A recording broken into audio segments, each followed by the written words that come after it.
O exército dos Estados Unidos iniciou ataques contra as principais plataformas de petróleo da Venezuela. Na manhã de hoje, aviões norte-americanos realizaram bombardeios precisos em instalações marítimas no delta do rio Orinoco. O governo venezuelano classificou a ação como uma declaração aberta de guerra e pediu ajuda urgente à comunidade internacional. A tensão, que já vinha crescendo há meses, finalmente explodiu em um conflito armado. Logo após os ataques, o preço do petróleo subiu cerca de 5%, provocando turbulência nos mercados globais. O presidente Donald Trump havia adotado um tom cada vez mais duro contra a Venezuela. Em um discurso na Casa Branca, ele afirmou: "O regime de Maduro protege cartéis de drogas e está envenenando os Estados Unidos." Apesar de Trump ter dito que não atacaria diretamente as instalações petrolíferas, seus assessores seguiram outro caminho. Fontes do Pentágono alegam que os bombardeios têm como alvo a infraestrutura usada por grupos narcoterroristas. Especialistas, porém, destacam que essas plataformas são a base da economia venezuelana e que o verdadeiro objetivo pode ser enfraquecer o governo de Caracas. A indústria petrolífera é a principal fonte de renda da Venezuela. As plataformas offshore, no delta do Orinoco, produzem mais de 1 milhão de barris de petróleo por dia e são administradas pela estatal PDVSA, responsável por financiar cerca de 90% do orçamento nacional. Entre as plataformas atingidas estão Perla e Corocoro, localizadas em grandes campos de extração. Pelo menos 12 trabalhadores morreram e dezenas ficaram feridos. O governo de Nicolás Maduro chamou o episódio de massacre e pediu intervenção internacional. Esse cerco dos Estados Unidos à Venezuela vem se formando há meses. Desde setembro, a Marinha norte-americana posicionou o porta-aviões USS Gerald Ford e vários destroyers na região, mobilizando cerca de 16 mil soldados. Oficialmente, a operação foi apresentada como parte do combate ao tráfico de drogas, mas, segundo o Wall Street Journal, o verdadeiro objetivo seria controlar os campos e bases petrolíferas do país. O governo de Donald Trump tenta justificar as operações militares, chamando Nicolás Maduro de narcoterrorista. A tensão cresce em toda a região e preocupa os países vizinhos. Novos detalhes dos ataques estão surgindo a partir de informações vazadas do Pentágono. Segundo esses relatórios, caças F-35 realizaram sua primeira incursão por volta das 4 da manhã, atacando portos e refinarias que, de acordo com o governo americano, seriam usadas para o tráfico de drogas. O Ministério da Defesa da Venezuela admitiu que seus radares não conseguiram detectar os aviões inimigos, o que expôs as falhas dos sistemas de defesa russos S-300. Os mísseis guiados com alta precisão destruíram grande parte das instalações e as equipes ainda lutam para controlar os incêndios, que aumentam o risco de vazamentos de petróleo e danos ambientais. Pouco depois, Maduro apareceu ao vivo na televisão estatal. Em lágrimas declarou: "Resistiremos à agressão imperialista." O chanceler venezuelano Ivan Gil convocou uma sessão de emergência nas Nações Unidas. Protestos tomaram as ruas em todo o país e até parte da oposição se uniu em apoio ao governo. Nas fronteiras com a Colômbia e o Brasil, começou uma nova onda de refugiados tentando escapar do conflito. Rússia e China manifestaram apoio diplomático à Venezuela e Moscou chegou a prometer ajuda militar, reacendendo temores de um bloqueio semelhante ao da Guerra Fria. As consequências econômicas para a Venezuela são devastadoras. Com a queda nas receitas do petróleo, o país mergulhou novamente na hiperinflação. O bolívar perdeu 20% de seu valor em apenas uma noite, enquanto a escassez de alimentos e remédios piora, colocando milhões de pessoas em risco de fome. Nos Estados Unidos, o aumento do preço do petróleo fez disparar os valores nos postos de gasolina.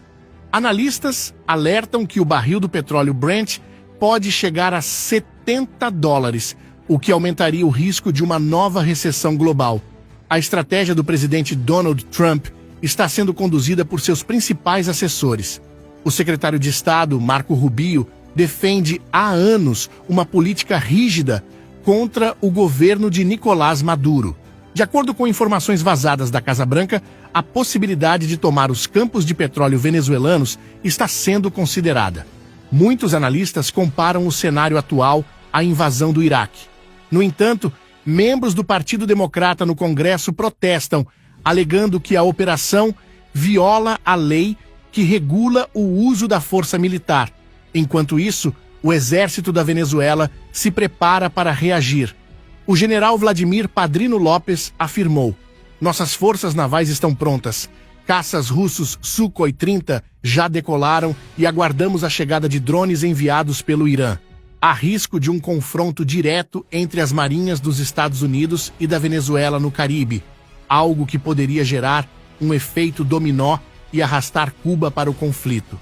Especialistas em segurança regional alertam para o risco de uma crise grave, ainda que não nuclear.